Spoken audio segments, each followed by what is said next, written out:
دو ایسے گناہ جن کا قبر میں بہت سخت عذاب ہوگا۔ ناظرین محترم، گناہ تو گناہ ہوتا ہے، چاہے وہ چھوٹا ہو یا بڑا، لیکن دو گناہ ایسے ہیں جس کی وجہ سے انسان کو قبر میں سخت عذاب ہوگا۔ لیکن وہ دو گناہ کون سے ہیں؟ نبی پاک صلی اللہ علیہ وآلہ وسلم نے ارشاد فرمایا کہ وہ ایک مرتبہ قبرستان سے گزر رہے تھے کہ وہ کیا دیکھتے ہیں کہ دو قبروں پر اللہ تعالیٰ کا عذاب ہو رہا ہے۔ آپ صلی اللہ علیہ وآلہ وسلم نے فرمایا کہ ان قبروں پر عذاب کی وجہ کوئی ایسا گناہ نہیں تھا جس کو لوگ بڑا سمجھتے ہوں، بلکہ ایسا گناہ ہے جو بہت چھوٹا سمجھا جاتا ہے، اور اس گناہ کی وجہ سے ان کو عذاب قبر ہو رہا ہے۔ اللہ تعالیٰ کبھی بھی انسان کو صغیرہ گناہ کے اوپر آگ کا عذاب نہیں دیتے، تو حدیث شریف میں آتا ہے کہ بڑے گناہ کی وجہ سے نہیں ہو رہا، چھوٹے گناہ کی وجہ سے ہو رہا ہے۔ آپ صلی اللہ علیہ وآلہ وسلم نے فرمایا کہ ان دونوں قبروں کے اندر ان دونوں اشخاص کو ایسے دو بڑے گناہوں کی وجہ سے عذاب ہو رہا ہے جن کو یہ چھوٹا سمجھتے تھے۔ ان میں سے ایک شخص پیشاب کرتے ہوئے اس کے چھینٹوں سے نہیں بچتا تھا اور نہ ہی پیشاب کرتے ہوئے احتیاط کرتا تھا۔ اسلام میں طہارت کی بہت عزت ہے۔ کہیں بھی کھڑے ہو کر پیشاب کر دیا اور چھینٹیں پڑتی رہیں اور آپ کو کوئی فکر ہی نہیں۔ رسول پاک صلی اللہ علیہ وآلہ وسلم نے فرمایا کہ ایک شخص کو عذاب پیشاب سے بے احتیاطی کی وجہ سے ہو رہا ہے۔ اسلام ہمارے اندر کی صفائی اور باہر کی صفائی دونوں پر زور دیتا ہے، لیکن ایک بات خوب یاد رکھیں کہ آپ طہارت کے معاملے میں کہیں شک میں نہ پڑ جائیں۔ واش روم کے اندر چھوٹا سا خیال کریں کہ آپ کے اوپر چھینٹیں نہ پڑیں۔ کھڑے ہو کر پیشاب کرنا بالکل غلط ہے۔ جو لوگ ایسا کرتے ہیں ان کو اس سے روکا گیا ہے۔ دوسری قبر میں جو شخص دفن تھا، اس کے بارے میں نبی پاک صلی اللہ علیہ وآلہ وسلم نے فرمایا کہ یہ شخص چگلی کیا کرتا تھا، یعنی ادھر کی بات ادھر اور ادھر کی بات ادھر کر دینا۔ اس بات پر اسے عذاب قبر ہو رہا ہے۔ ہمارے ہاں بدکاری اور شراب نوشی کو بڑا گناہ سمجھا جاتا ہے، لیکن چگل خور کو کچھ بھی نہیں سمجھا جاتا۔ حقیقت میں چگل خور ایسی لڑائیاں کرواتا ہے کہ آپس میں محبتوں کو نفرت میں تبدیل کر دیتا ہے۔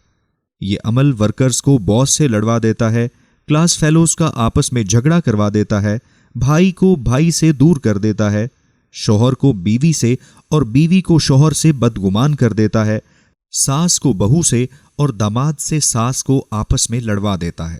اسی لیے خواتین سے گزارش ہے کہ گھروں میں آگ نہ لگائیں، بھائیوں کو شوہر کے خلاف نہ ورگلائیں اور شوہر کو بیوی کے خلاف نہ ورگلائیں۔ اسی طرح مرد حضرات کو بھی چاہیے کہ دفتر میں کسی کو مالک کے خلاف نہ ورگلائیں۔ ایک دوست کی چگلی دوسرے دوست کے سامنے نہ کریں۔ اللہ تعالیٰ قرآن پاک میں ارشاد فرماتا ہے کہ لوگ اکثر جب سرگوشی کرتے ہیں، چپکے سے بات کرتے ہیں، تو اس میں اکثر خیر نہیں ہوتی۔ کھلے عام جب بات ہوتی ہے تو اکثر خیر کی باتیں ہوتی ہیں۔ جیسے بہت سے ہمارے علماء حضرات اچھی اچھی باتیں کرتے ہیں تو وہ کھلے عام کرتے ہیں، کیونکہ وہ اللہ تعالیٰ کے دین کو پھیلا رہے ہوتے ہیں۔ اور اگر یہی عالم دین ایک شخص کو سائڈ پر لے جا کر اس کے کان میں کچھ آپس میں بات کریں تو اس کے آس پاس جتنے بھی لوگ ہوں گے وہ دیکھ رہے ہوں گے تو ان کو یہی لگے گا کہ مولوی صاحب اور یہ فلاں شخص آپس میں کیا باتیں کر رہے ہیں، کہیں ہمارے خلاف ہی باتیں تو نہیں کر رہے۔ اسی طرح جب ایک بہن بھرے مجمع میں بیٹھی بھابھی کے بارے میں باتیں کر رہی ہو کہ ہماری بھابھی چاند جیسی ہے، بہت زبردست اور خوبصورت ہے، لیکن جب بھابھی کو سائڈ پر بلائے گی تو اس کے کان میں کوئی بات کہے گی تو فوراً اس کی بھابھی یہی سمجھے گی کہ ضرور یہ میرے بارے میں کوئی بات کر رہی ہے۔ اسی طرح اگر ساس کو سائڈ پر لے جا کر اس سے بات کی جائے، چاہے وہ کوئی بھی بات ہو، تو فوراً اس کے کان کھڑے ہو جاتے ہیں کہ یہ میرے خلاف باتیں تو نہیں کر رہی یا میری چگلی تو نہیں ہو رہی۔ یہ بیماریاں صرف عورتوں میں ہی نہیں بلکہ آج کل کے مردوں میں بھی ہیں۔ بہت سارے مرد ایسے ہیں جو آفس کے اندر ایک دوسرے کی چگلیاں کرتے ہیں۔ ایسا عموماً ہوتا ہے کہ مالک جب دیکھتا ہے کہ 4 ملازم آپس میں باتیں کر رہے ہیں تو وہ یہی سوچتا ہے کہ یہ میرے بارے میں ہی بات کر رہے ہوں گے یا یقیناً میری برائی کر رہے ہوں گے۔ حضرت ابو سعد اور حضرت جابر رضی اللہ تعالی عنہ سے روایت ہے کہ رسول اکرم صلی اللہ علیہ وآلہ وسلم نے ارشاد فرمایا کہ غیبت کرنا زنا سے زیادہ برا عمل ہے۔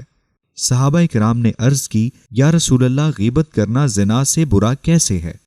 رسول پاک صلی اللہ علیہ وآلہ وسلم نے ارشاد فرمایا کہ اگر آدمی زنا کر لیتا ہے تو پھر توبہ کر لیتا ہے، اور اللہ تعالیٰ تو توبہ قبول کرنے پر قادر ہے، مگر غیبت کرنے والے کو جب تک وہ شخص معاف نہ کر دے کہ جس کی اس نے غیبت کی ہے، اس وقت تک اللہ تعالیٰ کی طرف سے اسے معاف نہیں کیا جاتا۔